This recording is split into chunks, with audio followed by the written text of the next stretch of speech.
अपन देखते हैं office of profit, लाभ के पद के बारे में क्या क्या महत्वपूर्ण चीजें हैं जो अपन को पता होनी चाहिए राज्य व्यवस्था के हिसाब से। ऑफिस ऑफ प्रॉफिट है ना, ये थोड़ा फाइल इंग्लिश के अंदर है लेकिन मैं आपको हिंदी में भी समझा दूंगा, कोई ऐसी दिक्कत नहीं, क्योंकि इसमें इंग्लिश के वर्ड्स काफी इंपॉर्टेंट है इसलिए इंग्लिश में है। ऑफिस ऑफ प्रॉफिट, लाभ का पद। अब इजी देखो, ऑफिस मतलब पद है ना, office office of the president, राष्ट्रपति का पद जैसे बोलते हैं, और प्रॉफिट मतलब लाभ, लाभ का पद। तो ऑफिस से यहाँ कार्यालय मत कर देना, इसको लाभ का कार्यालय, गड़बड़ हो जाएगा है ना। ऑफिस ऑफ द प्रॉफिट या office of profit. This term is used in article 102(1)(a) and article 190 of the Indian constitution. ठीक है, ये दोनों मतलब अर्हताओं से संबंधित है, क्वालिफिकेशन से संबंधित है, योग्यताओं से आएगा। अभी देख लेंगे सारा, अभी अनुच्छेद 102 भी आएगा, अभी अपन जैसे 58 तक ही देखेंगे, आ जाएगा सारा समय समय पे, 190 भी आएगा, अभी तो सुनते जाओ। The term office of the profit has not been defined anywhere, बहुत इंपॉर्टेंट लाइन है ये, समझ गए।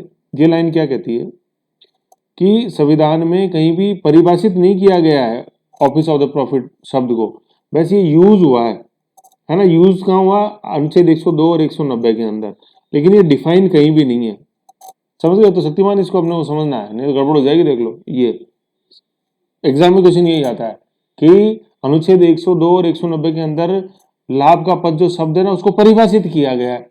तो ज्यादा जल्दी में जाते हैं ना अपन, कम पढ़ के जाते हैं तो जल्दी ज्यादा होती है, तो परिभाषित नहीं है, ठीक है, वो यूज है, प्रयोग किया गया 102 और 190 में, परिभाषित वो कहीं भी नहीं है संविधान में। 102 और 190 तो छोड़ो आप, ठीक है ऐसे। तो the office of the profit has not been defined, the term office of the profit has not been defined anywhere in the Indian constitution. This term has been defined in the Parliament Prevention of Disqualification Act. ठीक है, parliament prevention of disqualification मतलब संसद, ठीक है, ये अयोग्यता से निवारक, निवारण निवारक कह सकते हैं। तो सांसद अयोग्यता निवारक अधिनियम के तहत उसके या इस अधिनियम के अंदर ये जो एक्ट है ना, इस एक्ट के अंदर इस लाभ के पद को परिभाषित किया गया। तो पहली चीज तो समझने वाली बात यही है कि संविधान के अनुच्छेद 102 और 190 के अंदर इस शब्द का उल्लेख है, यूज हुआ है, लेकिन डिफाइन नहीं है इंडियन कॉन्स्टिट्यूशन में कहीं भी। सर फिर डिफाइन कहीं तो बताओ, कोई चीज कहीं तो डिफाइन होगी। बिल्कुल है प्यारे, कहाँ है define, parliament prevention of disqualification act, ठीक है ना। इसमें ये दे रखें कि ये प्रिवेंशन जो चीजें आप ध्यान रखोगे तो आप डिस्क्वालीफाई नहीं होगे। फिर देखते हैं आगे कि India had the parliament prevention of disqualification act 1990, 1951, 1953, मतलब ये समय समय पर अमेंड हुआ है, 1950, 51, 53, ठीक है। Exempting certain post from being recorded as office of profit, मतलब ये बताता है कि जो निम्न पद है ना इनको इम्यूनिटी प्राप्त होगी ऑफिस ऑफ प्रॉफिट से, मतलब ये निम्न पद जो है ये ऑफिस ऑफ प्रॉफिट के रूप में नहीं गिने जाएंगे। ये बताता है कौन, parliament prevention of disqualification act, इसको यूं लिखते हैं parliament prevention of disqualification, POD, ऐसे याद रख सकते हो आप, पीओडी, पीडी नहीं, POD, parliament prevention of disqualification act. फिर क्या, all this act were replaced by the parliament prevention of disqualification act 1959, 1959। कहने का मतलब ये 50, 51 और 53 सारे मिला के एक एक्ट बना दिया गया 1959। ये मतलब ये 50, 51, 53 वाला ये स्टेप बाय स्टेप प्रोसेस था आगे बढ़ने का। फिर अपन ने डुप्लीकेसी हो रही थी तो एक एक्ट अपन ने यूनिवर्सल बना दिया 1959, आज ये लागू है। By virtue of section 3 of the said act, मतलब इस एक्ट के सेक्शन 3 में certain offices did not disqualify their holder from being member of parliament, कि इस प्रिवेंशन ऑफ मतलब parliament prevention of disqualification act के सेक्शन 3 के अंदर इन पद, सेक्शन 3 में जो पद लिखे हुए हैं वो लाभ के पद में नहीं गिने जाते हैं। तो इस सेक्शन 3 अपन को पता होना चाहिए, आएगा भी आगे, घबराओ मत। This law was again amended in 2006, है ना, 1959 वाला जो कानून था उसके सेक्शन 3 को 2006 में अमेंड किया गया था सोनिया गांधी के लिए, देखेंगे नेशनल एडवाइजरी काउंसिल के अध्यक्ष के रूप में लाभ का पद अभी आएगा, सब आ जाएगा, परेशान मत हो आप, ठीक है ना, सब देखेंगे अपन, अभी सुनते जाओ। फिर क्या हुआ, 2006 आ गया, थोड़ा और ऊपर कर दो, 2006 आ गया। फिर क्या है, the representatives cannot hold an office of profit under section 9 of the Representation of People Act and article 191 of Indian constitution also. अभी अपन देखेंगे ये सेक्शन 9 भी मैं आपको दिखा दूंगा क्या है, वैसे मेन इंपॉर्टेंट जो है ना वो सेक्शन 3 ही है, और रिप्रेजेंटेटिव्स का मतलब है कि एमपी एमएलए है यहाँ से, ठीक है। अब अपन देखते हैं इंस्टेंसेस कि कब कब ऐसे मौके आए हैं जब ये लाभ का पद बहुत ही ज्यादा महत्वपूर्ण हुआ। मैंने बताया था पिछली फाइल में भी, अच्छे अच्छे राज्य की या केंद्र में लोकसभा की सरकारों को इसने हिलाया है। आ जाओ इन 2006, ठीक है ना, इन 2006 मतलब अपन जैसे देखते हैं 2000 से लेकर 2009 तक जब प्रधानमंत्री अपन देखेंगे तो ये यूपीए फर्स्ट का टेन्योर था ये। फिर 2009 से 14 यूपीए सेकंड थी, फिर 14 से अपने मोदी जी आ गए ऐसे। तो 2000 से इन 2006 ईयर 2000 से Indian National Congress president and a member of parliament Sonia Gandhi resigned from the Lok Sabha under pressure from the political opposition who asserted that the other post, इनके पास मतलब ये एक तो एमपी थे, एमपी के साथ साथ ये एक पोस्ट और इन्होंने अपने पास ले रखी थी। वो पोस्ट क्या थी? अदर पोस्ट हेल्ड बाय हर। ये अदर पोस्ट क्या थी? चेयरपर्सन ऑफ एनएसी, एनआईसी नहीं है, एनएसी है, नेशनल एडवाइजरी काउंसिल, राष्ट्रीय सलाहकार परिषद। Was office of profit and thus unlawful, है ना, लाभ का पद के रूप में नेशनल एडवाइजरी काउंसिल के अध्यक्ष का पद जो था वो लाभ के पद के रूप में गिना जाता था उस समय तक। तो ये हुआ कि मेंबर ऑफ पार्लियामेंट की भी एक ही क्वालिफिकेशन होती है, वो किसी लाभ के पद पे नहीं होनी चाहिए या नहीं होना चाहिए। तो 2006 में सोनिया गांधी लोकसभा सदस्य भी और एनएसी के अध्यक्ष भी, ठीक है। तो भाई सांसद जैसे जो होता है वो अपने आप में लाभ का पद होता है कि नहीं है। और फिर नेशनल एडवाइजरी काउंसिल क्योंकि सेक्शन 3 में जब तक शामिल नहीं था तो लाभ के पद के रूप में गिना जाता था। तो तलवार लटक गई सोनिया गांधी पे, तो फिर उन्होंने उनको इस्तीफा 2006 में देना पड़ा। ठीक है, यहाँ तक तो ये एक बात है, दे दिया इस्तीफा। लेकिन उन्होंने देखा यार ये तो संकट है, नेशनल एडवाइजरी काउंसिल का पद भी महत्वपूर्ण है, तो अब क्या करें, और एमपी का पद भी महत्वपूर्ण है, तो अब क्या करें। तो उन्होंने देखा क्यों ना ये जो पीपीओडी एक्ट जो है ना, पीपीओडी एक्ट, इसको अमेंड कर दें। पीपीओडी मतलब यार पार्लियामेंट प्रिवेंशन और डिस्क्वालिफिकेशन एक्ट, इसको अमेंड कर दें। और ये जो पोस्ट है ना चेयरपर्सन नेशनल एडवाइजरी काउंसिल की, इसको अपन सेक्शन 3 में डाल देते हैं, फिर ये लाभ का पद नहीं गिना जाएगा। मतलब जो पद अपन ने सेक्शन 3 में डाल दिया वो लाभ का पद नहीं गिना जाता है। कहने का मतलब ये कैसे काम करता है, ये सेक्शन 3 की जैसे अनुसूची 9 है संविधान की शेड्यूल 9, उसमें कोई एक्ट डाल दिया जाता है तो वो सुप्रीम कोर्ट के परव्यू या जुडिशियल रिव्यू से बाहर हो जाता है, ठीक है ना। लेकिन फिर इसमें भी अमेंडेड शेड्यूल 9 में कि 1973 के बाद जो डाले गए हैं उन पर रिव्यू हो सकता है, पहले वालों पर रिव्यू नहीं हो सकता। 73 केशवानंद भारती आया था, उसके इसका वर्डिक्ट ऐसे। लेकिन यूं समझो कि जैसे एक सूची 9 किसी जमाने के अंदर, अनुसूची 9 किसी जमाने के अंदर, शेड्यूल 9 किसी जमाने के अंदर लोहे के पर्दे के रूप में, आयरन कर्टेन के रूप में काम करता था, ऐसी सेक्शन 3 जो है ये ऑफिस ऑफ प्रॉफिट के मामले के अंदर आयरन कर्टेन, लोहे के पर्दे के रूप में काम करता है। लोहे के पर्दे से मतलब यह है कि सेक्शन 3 में जो पद डाल दिया गया है अपन उसके ऊपर या उसको लाभ का पद घोषित या उसको लाभ का पद नहीं मान सकते हैं।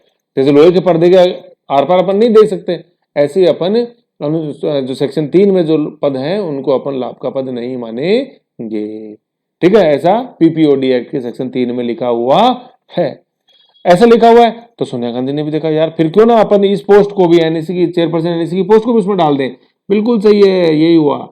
Letter in 2006 the aforesaid law, aforesaid law मतलब उक्त लॉ जिसके ऊपर बात है, PPOD act was amended by removing the aforesaid post from being treated as the office of profit in 2006, है ना। बाय रिमूविंग से मतलब है कि उसको सेक्शन 3 में ऐड कर दिया गया था।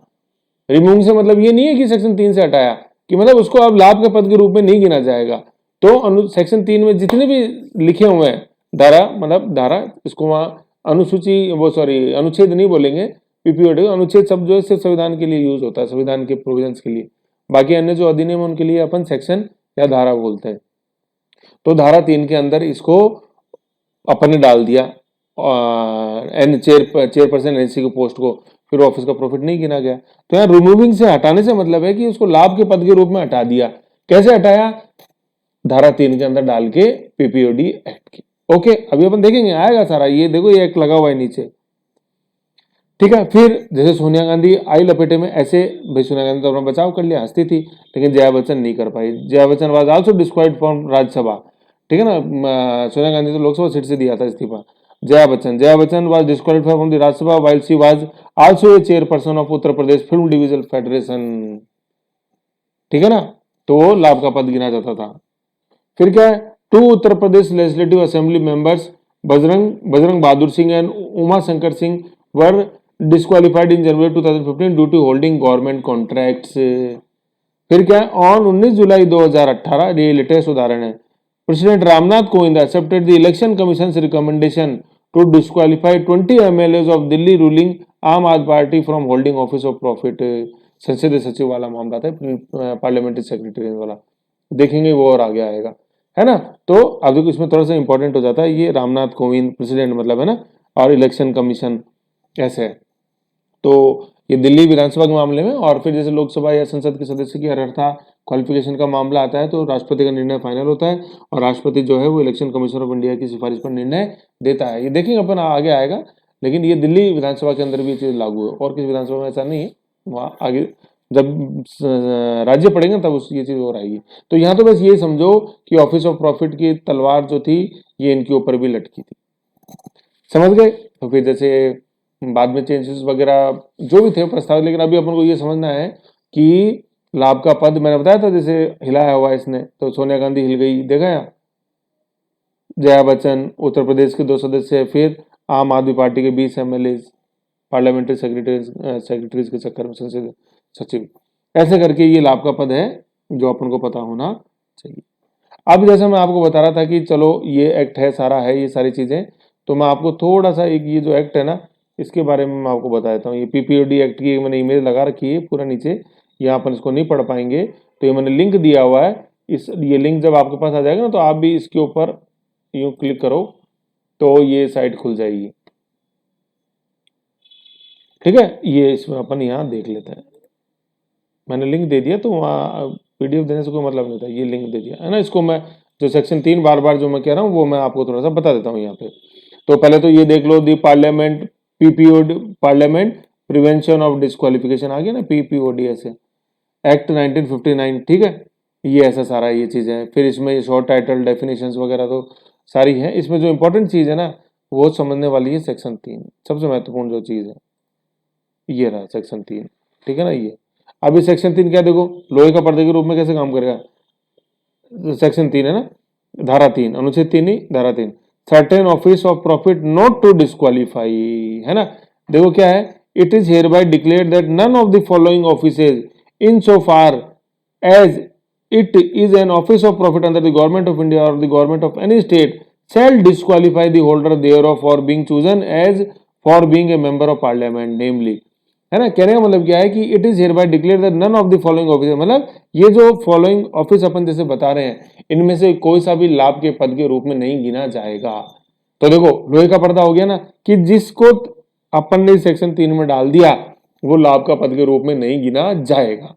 एक जैसे मैं आपको उदाहरण देता हूं, जैसे अभी अपन ने सोनिया गांधी 2006 में देखा, वो मैं आपको बताता हूं। देखो जैसे क्या है, ये देखो भाई, चेयरपर्सन एनएससी का लोहे का पर्दा बनाना था ना उसको, मतलब उसको उसके ऊपर कोई आंच नहीं आए उस पद के ऊपर, वो लाभ के पद के रूप में नहीं गिना जाए, तो सेक्शन 3 में डाल दो सर, वेरी गुड। तो देखो ये डाल दिया गया, ये पढ़ो, ये एडी है ना, मतलब इस सेक्शन 3 का ए जैसे चल रहा था, फिर ए के अंदर सब बनाए तो A B A C A D ऐसे सब यूं बनता है। तो ये देखा office of the chairperson of the national advisory council, है ना, ये है, ठीक है। तो ये पद कब बना था, constituted by the Government of India in the cabinet secretary by, मतलब ये 2004 के अंदर ये बना था, क्या मतलब ये कैबिनेट है ये, ठीक है ना। तो कहने का मतलब क्या है, देखो ये पद है ना चेयरपर्सन ऑफ एनएससी आ गया वो सोनिया गांधी वाला, तो ये सेक्शन 3 में कब डाला, जैसे ये फुटनोट 6 नंबर का देखो, लो शक्तिमान फुटनोट 6 नंबर का देखो, दिखाऊं,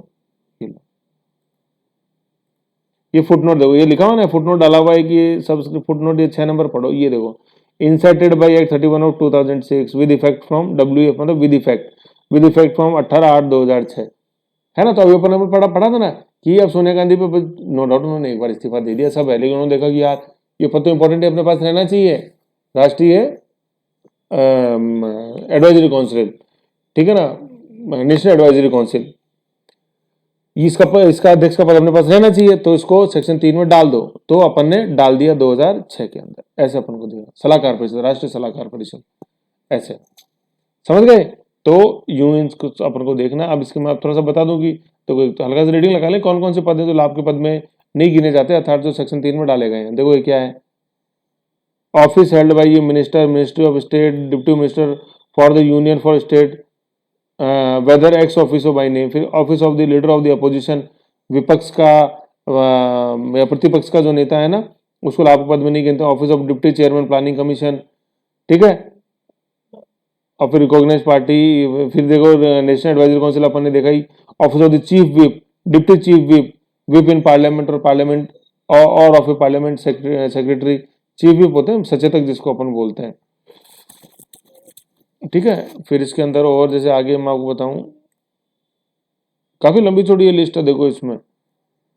अब देखो मतलब ये वही है ना कि मतलब वही बंदर बांट है, अपने को अपने लोगों को फायदा पहुंचाने के लिए समय समय अमेंड होता रहता है, ठीक। ये तो ये था। फिर 4 हो गया। अब इसका 4 के बाद इसमें शेड्यूल्स आ जाते हैं 5, ठीक है ना। ये शेड्यूल चल रहा है 5 5 5 5 5 5, ये शेड्यूल ही चल रहे हैं सारे इसमें। 1 5 के बाद 6 7, इस पेज के अंदर वो नहीं आया, लेकिन मेन सेक्शन समझने वाला 3 ही है इसके अंदर ज्यादा। जो एग्जाम्स में भी जैसे जो आता है तो ये सेक्शन 3 ही जैसे पूछा जाता है कंपेरेटिवली, और फिर अपन जब संसद पढ़ेंगे ना तब ये और आएगा। तो ऐसे ही अपना एक्ट था जिसके बारे में अपन को ध्यान देना है, ठीक है ना, ये लाभ के पद के बारे में, ठीक। फिर इसके बाद अपन पढ़ते हैं अपन आर्टिकल 59, इसको आगे देखते हैं।